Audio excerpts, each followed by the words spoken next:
So I'm just going to check pilot supply pressure on this Cat 307 excavator.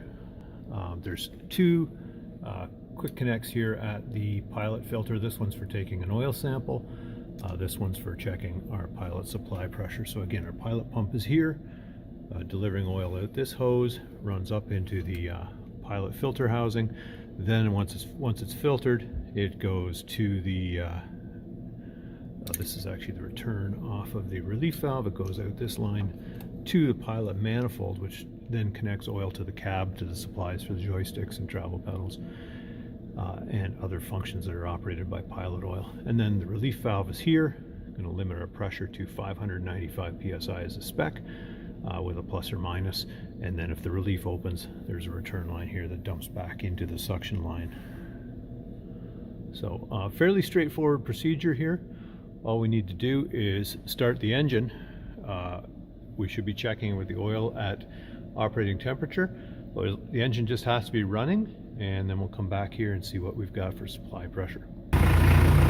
So at low idle, we're reading about 565, 560.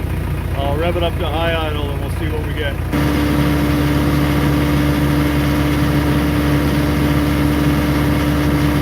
So we're about 610 at high idle, and just looking in the book, there's the spec for the pilot relief valve. They do this a little different. Instead of a plus or minus, they tell you can be 595 to 625. That's the new specification. And then rebuild specification is the same. Service limit is the same. So we're right in there. And the test procedure itself shows you where to hook up the gauge, and it says to do it at speed dial 10, which is high idle. So at full RPM, we were 610. Now, it might drop back to around 600 when this oil gets super toasty warm. I tried to warm it up as well as I could inside the shop here, but that's a little bit tricky to do. So if I got it to the high end of operating temperature, I'll probably see that pressure come down a little bit. But as long as we're in that range, 595 to 625, we're good. So that's going to be a pretty similar procedure for checking pilot relief pressure on any machine that's got a dedicated pilot pump, which is this pump at 4 on the schematic. So again, it's feeding around to the filter. The filter's got a bypass beside it, parallel to it. So if the filter's plugged, oil will go around, and then there's our relief teed into the pilot supply line, and that relief is what's set to 595 to 625. And that tap PG, that's where our quick connect is, where we put the gauge for pressure gauge, I guess is what they're going with PG. And then if we follow this line, it's going to go to the oil cooler, or to the distribution manifold for pilot. So that runs across here, and here's our distribution manifold for pilot. And there's an accumulator there that's going to hold some charge of pilot pressure when the engine is shut off. So there's a check valve here. Oil is going to go through the check valve, charge up that accumulator to 595, 610, whatever we've got. And then when the engine's shut off, this check valve is going to shut and ensure that the oil doesn't bleed back towards the pump. Should hold some charge there. And then I'm realizing this machine, this schematic's from a little newer serial number range than our machine. So the lock solenoid, what they've done in the later machines, they've replaced the pilot activation valve. So in this machine, when we move the activation lever down, we're physically moving a rotary spool valve. And when that's down, then pilot oil is supplied to the joysticks and the travel pedals and the control for the blade. So all the pilot operated functions.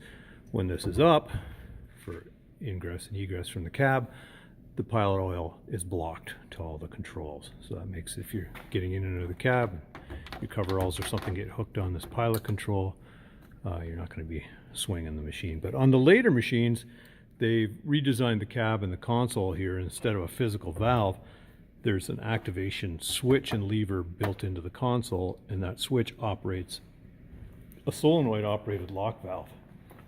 So that's what this schematic is showing. So when you put the safety lever in the up position, then the switch through a relay engages the solenoid and the solenoid valve, and it relays this valve, which then sends oil towards the cab. So there's a distribution block underneath the cab where oil is going to go to the joysticks and travel pedals. Again, there are other pilot functions: releasing the swing brake, activating the 2-speed travel in the motors. So there's a 2-speed travel solenoid as well in the pilot manifold, and feeding the pilot logic network in the valve on a Cat excavator too. And the pilot logic network does a number of things like activate a straight travel valve and close the pressure switches for the travel alarm, that kind of thing, and activate the dual pressure main relief. Those are all functions of pilot pressure as it's used by the logic network in the valve. The pilot distribution manifold, where we'd find the accumulator, is not in a handy spot. If we're looking from the top of this machine, if I look down in this mess of hoses, I can just see in there, I can see the edge of the accumulator. So the accumulator is down in there, and I can see the front of it actually, if I want to get to the charge port for the nitrogen. It is right where I've got my finger. So that's where the charge port is for the nitrogen. And this one doesn't seem to even have the cap on it. I'm not sure if the cap's on it, so we'll have to get a cap for that.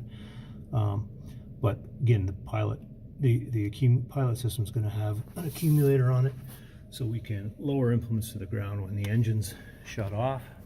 And it's also going to be a supplemental supply because our pilot gear pump is fairly small. So if we operate 3 or 4 spool valves at once, at the same time the swing brake's being released, and maybe we're switching travel speeds, if we have a high demand for a lot of pilot oil flow, then that accumulator will supplement the pilot pump flow and temporarily feed the system a boost of oil flow. And then when we stop using the pilot system, the accumulator will recharge. Testing the function and charge of oil in the accumulator is a pretty straightforward task. I'm going to start the engine to charge up the accumulator. I'm actually going to lift the boom a little bit off the ground here.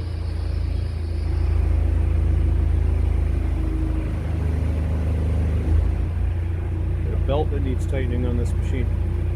And then I put my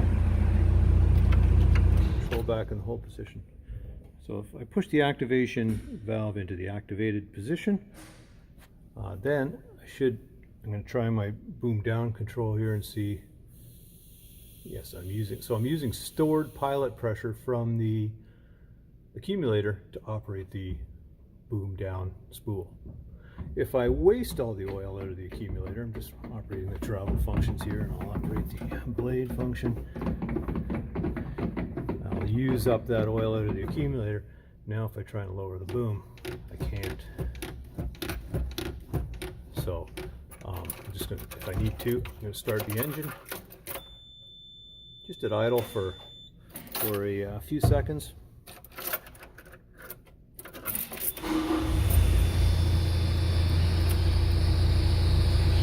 Make our belt squeal again. So that charged up the accumulator, and then activation valve down, and then one. Just gonna see how many activations I can get here of the valve.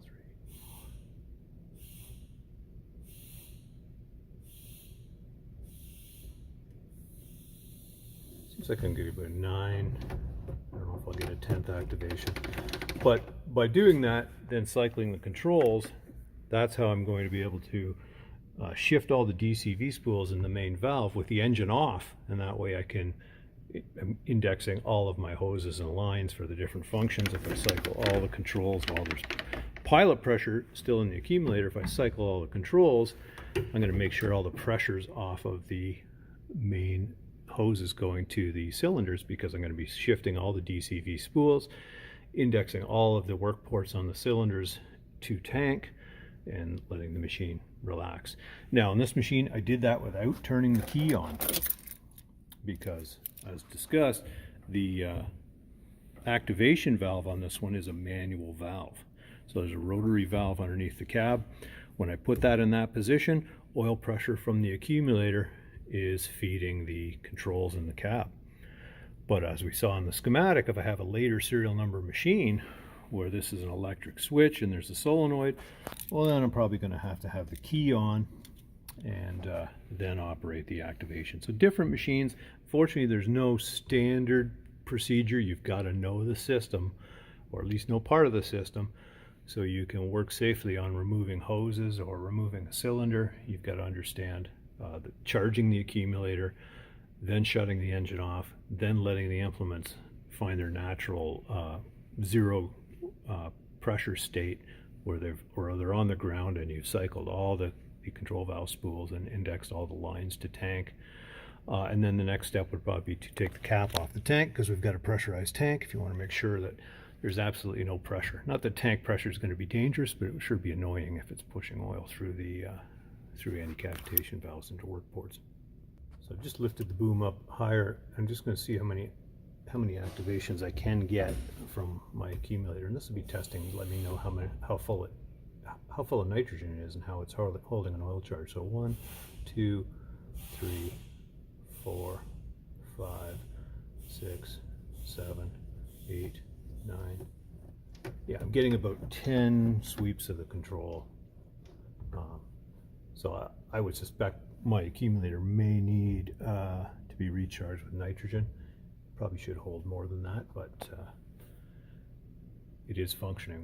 We've tested that and verified that. If you don't get any activation of the controls with the engine shut off, well, then it could be very simply that you have no nitrogen in your accumulator, so it's not storing any oil under pressure for the pilot controls to use.